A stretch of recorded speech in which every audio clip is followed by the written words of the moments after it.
Good morning everyone! Pakikita ko lang ang aking avocado. Ayan, ang laki-laki na niya oh.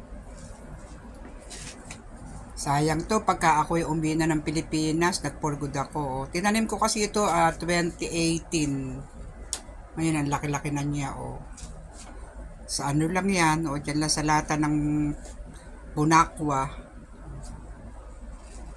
Kung po pwede nga lang sa iuwi sa Pinas wala hindi pwede.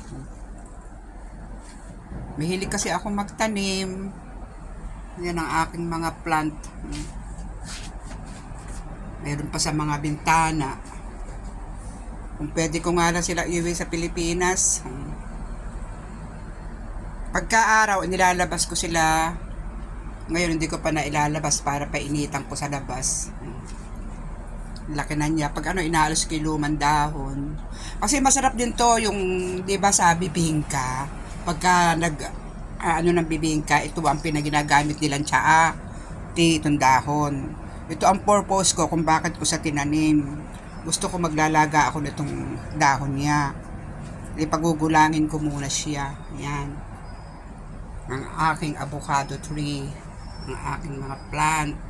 Pinaiinitan ko yan pagka pagka mataas na yung sikat ng araw, ilalagay ko sa labas. Malalaki na yung aking mga kamatis oh. Lalo na ito, ang ganda-ganda nitong kamatis ko na ito, ang taba-taba. Yan ang aking mga halaman. Stress reliever ko ang mga yan, ang aking mga halaman. Ito, nagsusupling na. Yan, salamat po sa panonood sa aking mga video. Pinakita ko lang yung aking mga halaman uli. Dahil nasisiyahan ako, pag masaya ako, pagka sila aking dinidiligan. Thank you for watching my video. Bye.